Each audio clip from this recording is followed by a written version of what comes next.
Business partnerships. Should you consider them?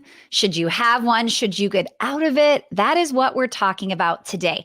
Now, many of you don't know this because I don't really share too much about previous businesses that I've had, but I have been involved in 4 business partnerships. I am no longer in any one of those 4, but I want to share today lessons I've learned, things I would think about moving forward if I would ever consider a business partner in the future, all of the things. So this one is a big one I hear a lot. We get a lot of applicants to want to join Well Oiled. And a lot of times there is a business partner involved. And many times the business partners are not on the same page. Okay. So I want to share things you need to know, but also what to do when they're not on the same page. Okay. What I have noticed when it comes to business partnerships is a lot of times, not all the time, but a lot of times, there are just too many cooks in the kitchen. Each of these people have their own visionary ideas. They have their own suggestions. And sometimes they're even good at the same things, right? And all of this can be a recipe for disaster, right? So sometimes it's the clash of minds, their ideas, the struggle control, who's actually in charge. So it's funny when we are on a call with somebody who has a business partner and they want to buy the program, but they have to check with the other partner. We always say to them, even though you're 50-50, who is actually in charge? Who is getting the final say? Now, here's what's crazy is usually sometimes they'll say, like they know they're 50-50, and sometimes they'll say, it's me. Like I will convince them we're doing it. We're fine. Sometimes they go, it's totally them. And I hate it. We're supposed to be 50-50, but we're not. And I know that their final decision is going to decide whether or not we do X, right? It's sad when we see that with somebody who is 50-50. They realize they're not actually 50-50, even though they are on paper. So I always tell people business partnerships are like marriages, right? And I actually think they're harder than marriages sometimes because in a marriage, hopefully, you love this person, right? And even though there are hard times in your marriage, right? You want to make it work, right? You will do whatever you can to try to make it work. And here's the deal with partnerships. Sometimes you don't even know these people. Like to say you love them, you don't even know if you like them, right? I've seen so many people, I'll be in a mastermind and all of a sudden these 2 friends start a business together, right? And they don't really know each other that well, or they're very, very similar. And it's very obvious this is not going to be a great partnership. Okay. So when you have a partnership and you start to argue, right? You're not on the same page.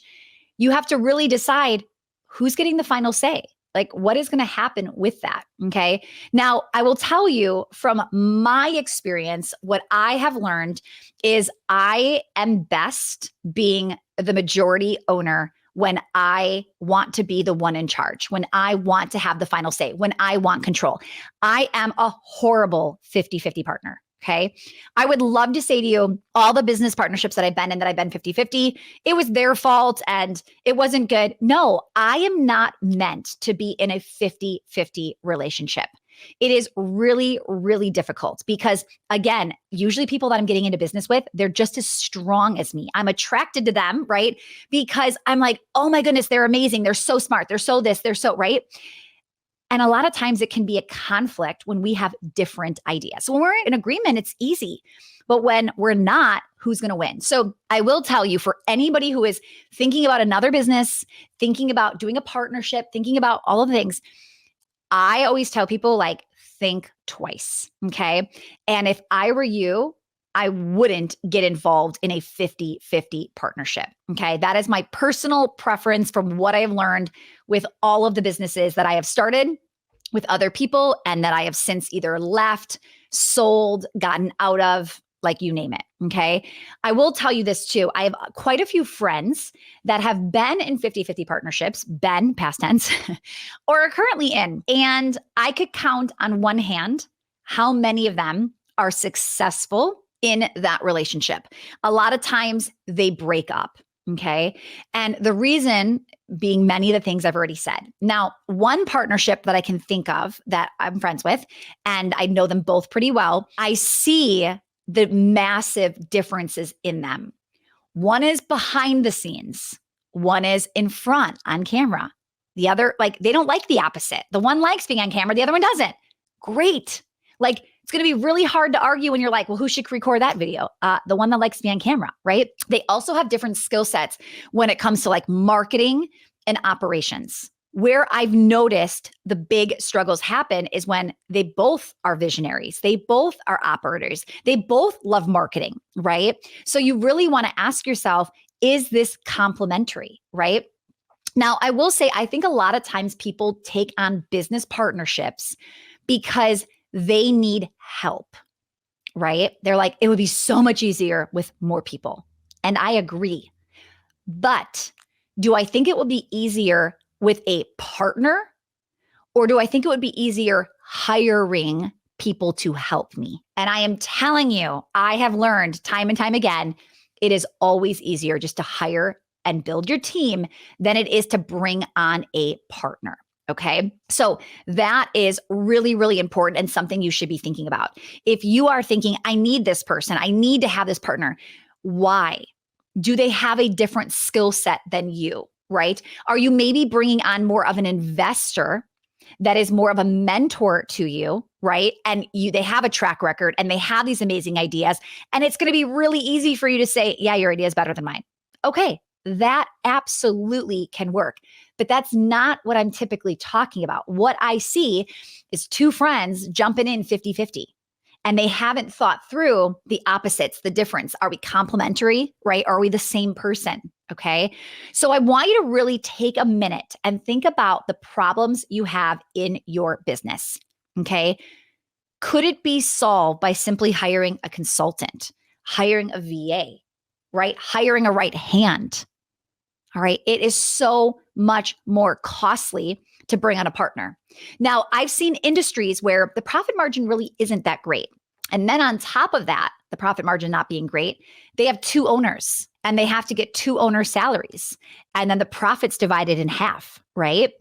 And they're just not in a level 10 opportunity. They're never going to be able to hit the numbers they want to hit because they brought on so many people. I've actually seen this in an industry where not that profitable and they have four owners dividing four salaries, right? Dividing profit by four. There's just not enough left over in that specific model, industry, et cetera. Okay. Let's say you're in a partnership right now and it's not going well, right? Or you are seeing these problems. This is where I had to make the really hard decision of like all four partnerships that I got into. I thought this is phenomenal. This is going to be a huge business. Like this could be amazing quickly. I mean, I did it 4 times. So how quickly did I figure that out? Not quick enough, right? But I had to just realize and say to myself, I'm just not meant to be in a partnership. Like I am a take charge kind of person. I like to be the boss, right? So for me to be sharing responsibility with 2, 3, 4 people, yes, I was in a 2, 3, and a 4-person business, okay? I just realized it wasn't meant for me. And I had to exit all of those businesses, okay? Is it hard to exit? Yes. Is it hard to maintain those friendships? Yes. In fact, one of the partnerships I was in, like 2 of the people don't speak anymore. And it's really sad because we all joined because we were great friends, right? But a partnership can really, really tear down the relationship. Okay. So I really want you to ask yourself, is this the relationship I want to be in? Is this the business I want to be in? I remember having to think like, do I really want to start over and start by myself? Like that just feels like I'm going backwards, right? But when I realized it wasn't a good long-term fit, the longer I stayed, right, the harder it was going to be to exit, the further behind I was going to get. And I had to make those decisions for myself. Okay. So with that said, relationships and businesses can absolutely be destroyed. So before you think about going into business with your sister, your best friend, right? Maybe your spouse, right? Always ask yourself, do I want to risk this relationship? I will say, I employ a lot of my family members, and employing them is so much easier than being 50-50 partners with all of these individuals, okay? You can still give ownership, and I say ownership like in air quotes, meaning like authority. You can give them authority without giving them a portion of your business. You could give a family member a portion of the profits without giving them a portion of the business, right? So I really think it's just easier when there's one cook in the kitchen. when there's one person in charge, right? I just wanted to put this out there because I've seen it so many different ways. Like, should I keep going? Stacy, I want to do a new business. Should I consider doing this?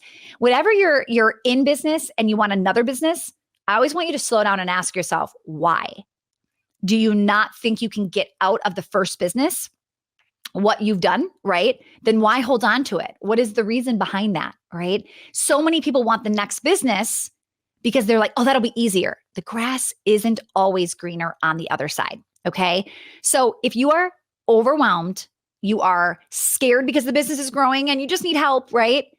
You don't need to spend $1 million to hire your first employee, right? Like, you can get started really, really small by just delegating a part-time role, by delegating a project, right? You can get help without bringing on a 50% business partner. All right. There are so many like inexpensive, less permanent ways, right? Like, think about it.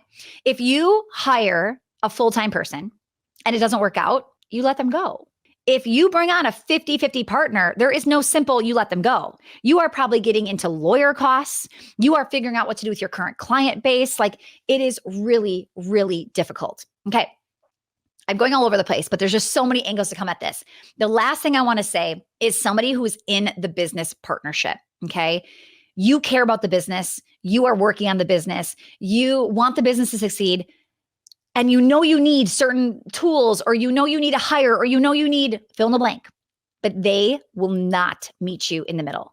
Like, this is where that skill set of conviction and sales comes in.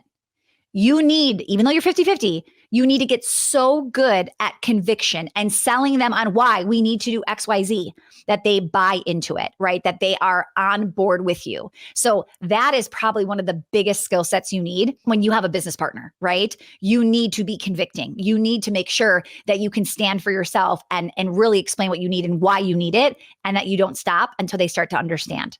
Right? Now, I think that's a great skill set to have even with employees, but it's definitely something you need with a business partnership. So I would love to hear your thoughts on this. I'd love to hear if you're considering one, if you've been in one, if you've had the same experience, what's worked, what was a recipe for disaster.